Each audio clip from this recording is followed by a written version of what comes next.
What on earth is going on? Why is Pi up while the rest of the market is suffering? What's the news? What are the price drivers? Let's have a look at the data most people are not considering to try to figure out whether or not it still makes sense to buy Pi. Now here are the news. Pi network is adding email-based two-factor authentication. That's all we have. There are no real news. What on earth is going on? There's nothing but negativity. So Binance skipped the Pi network listing again. That was published on the 3rd of April. But yeah, if we don't zoom into much, but we have a look at the overall trend, the current rally is just a blip of an overall rather bearish trend. Now here's Pi relative to Bitcoin, and it seems like the bottoms are aligning relatively well, but we can also add some more potential resistance lines, and this doesn't necessarily instill too much confidence. Yes, we could go a bit higher, but the overall trend again is bearish. I've published now 5 videos on Pi, and it seems like over time the attention on the token is declining. The first video outperformed a regular video massively by 3.8x. So an average video is here in gray, and that first Pi video is marked in blue. But the recent video was just an average video. It didn't do much better or much worse than the rest. In other words, it seems like retail is paying less and less attention to Pi. Now here's what I think is going on. The market makers and the centralized exchanges acquired some Pi in order to make money with the trading fees. Now over time the price declined, but also the attention declined. Now when you still have Pi on your books and you can't really sell it off, all you can do is create some volatility in the price in order to attract more attention again. The more a price is moving, the more people are considering to get on board. And so most trading volume of Pi happens on Gate.io, BitGet and OKX. But besides the spot volume, we also have bets on the price. We've got the perpetual futures, and that's led by MEXC and by OKX. Gate.io has a very similar size in the trading volume, so all 3 of those exchanges have almost 1 billion worth of trading volume in the last 24 hours. This is all leverage. And so let's just zoom in what happened over here. Here's the chart by the minute. From bottom to top, in the span of just a few hours, we saw the Pi price doubling. Now, does this look natural to you? Those massive price swings while there is zero news? To me, this is a clear case of price manipulation. More volatility gets induced by the market makers to create more trading volume and to create some attention. Now, how can we play this game? A lot of people lost money during those price spikes because if you shorted the token, you bet on falling prices and then we go up, you might get liquidated. If you then bet on rising prices and the price crashes, you're also losing. The easiest way to make money when a token is manipulated in this way is to have limit orders that are far away from the current price. So a short order that would open when Pi suddenly spikes to 76-75 cents. Or a buying order if Pi suddenly very quickly crashes to 50 cents. So you want to take advantage of those wicks, right? You want to enter while the price is just at those low levels for a few minutes, and we want to short when the price is at those high levels for just a few minutes. You want to do the exact opposite of following the trends.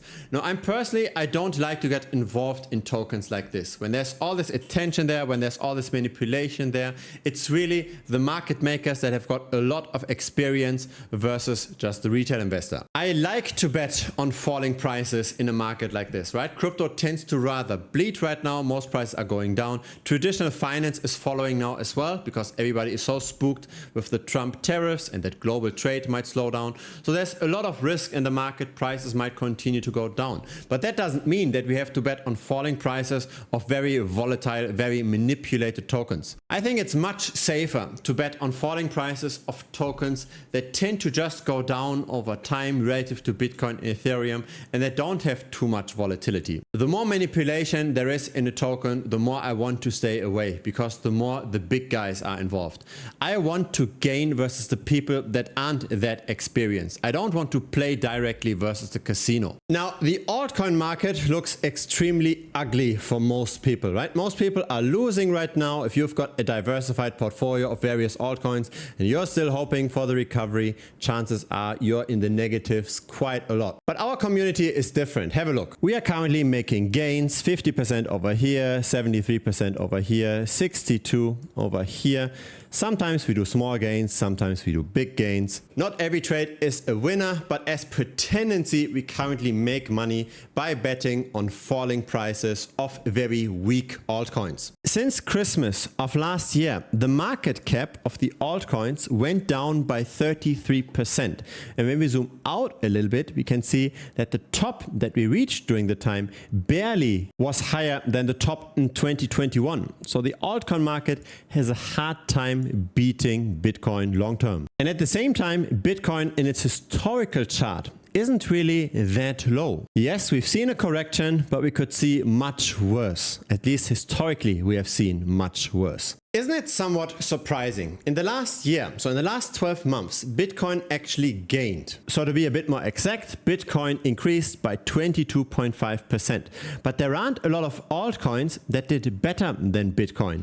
In theory, the altcoins should be more risky than Bitcoin. When things are going up, they should also outperform. But we've only seen this for 1, 2, 3, 4, 5, 6, 7, 8, 9, 10, 11, 12, 13, 14, 15, 16 altcoins out of the top 100. 16 did better than Bitcoin. All the others did worse than Bitcoin. And even among the 16, 2 of them are just gold derivatives. So we've got Pax Gold and Tether Gold. So really, the vast majority of altcoins did very poorly, even during a time when Bitcoin did quite well. Another way to look at this is to see how much of all of crypto is currently in Bitcoin, or the Bitcoin dominance. And this tends to increase and is likely going to continue to increase over this year. The altcoins are simply performing very poorly. They tend to just rally when Bitcoin dominance is extremely high at around 70%, but we are currently only at 62%. We are making money while others are losing, and that's not because we are smarter than others, it's simply because we are properly set up.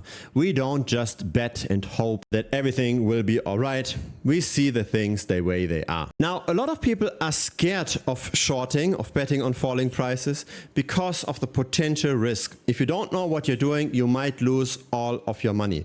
It's about proper risk management. It's about using the right platforms. It's about being set up in a way that's lasting long term. That's why there's more than 100 tutorial videos in the premium membership. So that's down below. It's thebitcoinstrategy.com. I'm of course also sharing my own trades. I do regular updates on where I see the market and what kind of short positions I open. That's also all part of premium. And so if you want to check it out, it's currently $125 per month. There's also a 1-week money back guarantee. So in case you don't like premium, just message me within the first 7 days and I'll refund you 100%. There's really zero risk for you. It's important to have a plan to still make money when other people are losing. And it gives us a lot of leverage, because once we bottom out at the end of the bear market and we've got all of that additional capital, then we can deploy this all while others don't have anything to deploy, right? That's then when we get the real kicker. So we're simply now growing by 20% here, 30% there. We have our small bets that we do over time. We grow our capital over time. And then while others are getting crushed, we have more money that we can then deploy towards the next 3, 4, 5x that then of course come with the next bull market. But right now it's better to bet on falling prices. If it's your first time here, feel free to subscribe. I publish videos regularly. A like would be very much appreciated as well. See you in the next YouTube video or see you in premium. Cheers.